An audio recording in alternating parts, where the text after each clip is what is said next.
I want to get this right, so I want to look at my notes for this. According to this, you are black. Is that correct? That is correct. That is correct. Okay. Not African American. That's not a term I like. How come you don't like the term African American? Ridiculous. I was born and raised in America. I've never been to Africa. Why am I an African American? Most of my people have been here longer than most of the other people in this room. Yet most people don't have a hyphen. You know, I'm an Italian American, Greek American, Romanian American. It's an absurd term. It's a term that Jesse Jackson almost single-handedly crammed down the throats of our media, and after Jackson began to talk about why blacks should have some connection to Africa, all of a sudden, New York Times, LA Times, all of the media began using that expression. It's ridiculous. Yeah. So the guys that use these phrases, what are they going for there? Well, what is the goal there? The goal is to tell black people that we're victims, that discrimination and racism remain major problems in America when in fact they don't, and they want black people to vote for the Democratic Party. The Democratic Party gets 95% of the black vote, and the reason they get it is because blacks are convinced that the #1 issue facing the country right now is social justice, racist white cops, discrimination, systemic racism, microaggression, whatever new word they come up with, and it's a bunch of nonsense. The #1 problem domestically facing this country is a breakdown of the family. A black kid, or a kid, not just a black kid, a kid raised without a dad is 5 times more likely to be poor and commit crimes, 9 times more likely to drop out of school, and 20 times more likely to end up in jail. So you're far more likely to end up in jail without having a dad than you are because of a white racist cop. Right. So, but you wouldn't not acknowledge that there are some systemic issues. Give me an example. Tell me what you think the most systemic racist issue is. What is it? Well, I would say that because black people in most cases, in many cases, were descendants of slaves, that racism as an institution, that it just, a certain amount of it just exists. 2015? Give me the most blatant racist example you can come up with right now. I think you could probably find evidence that, in general, cops are more willing to shoot if the perpetrator is black than white. What's your basis for saying that? Last year... Well, look, I know a lot of people would say, look what's going on in Chicago. I know what they would say. Yeah. I'm talking about what the facts are. 965 people were shot by cops last year and killed. 4% of them were white cops shooting unarmed blacks. In Chicago in 2011, 21 people were shot and killed by cops. In 2015, there were 7.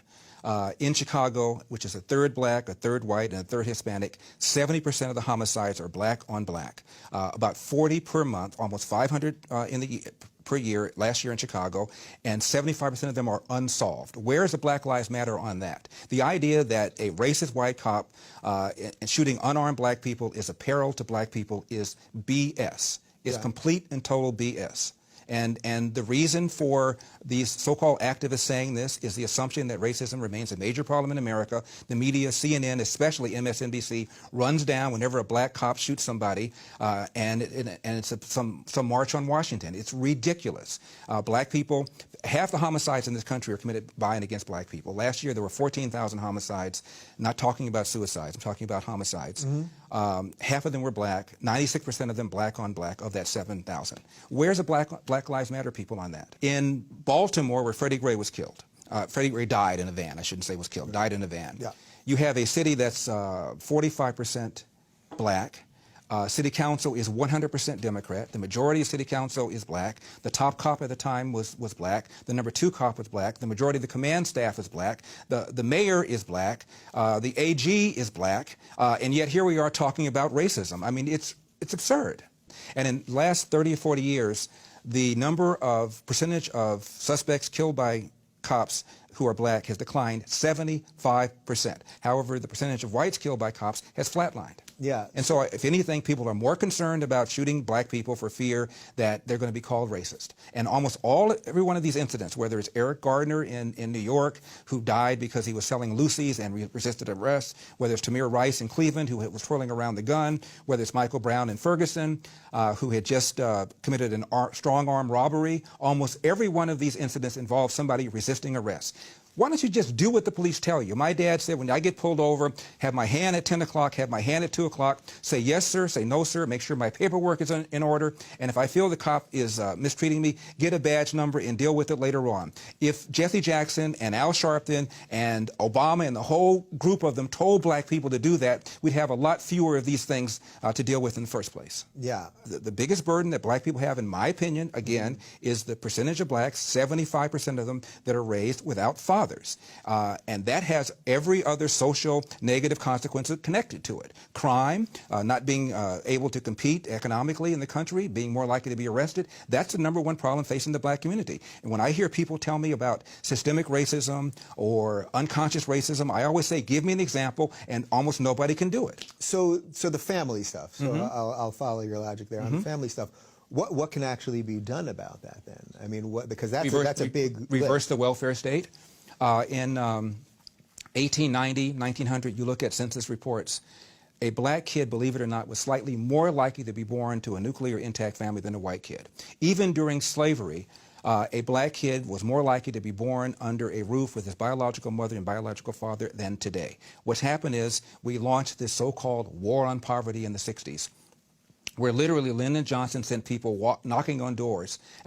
I lived in the 60s, and people knocked on doors apprising women of their availability to welfare, provided there was no man in the house. And we went from 25% of blacks being born outside of wedlock in 65 to 75% right now. And you look at how much money that we spent on welfare, and the lines are parallel. It was a neutron bomb dropped on this country, not just in the black community, but on people in general. At one time, only about 5% of whites were born outside of wedlock. Now, 25% of whites are born outside of wedlock. It is the #1 problem in this country, and what we've done, in my opinion, is we've economically incentivized women to marry the government, and we've allowed men to abandon their financial and moral responsibility. And now we have this.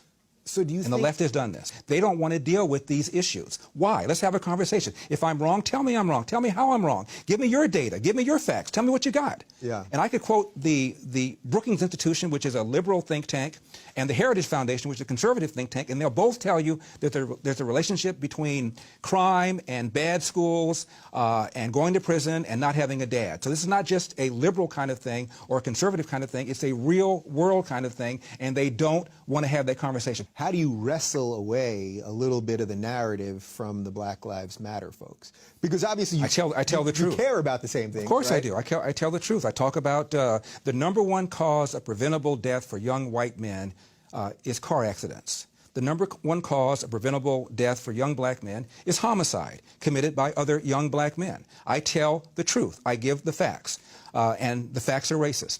Yeah, so facts are racist. Facts are racist. Right. Hashtag facts are racist.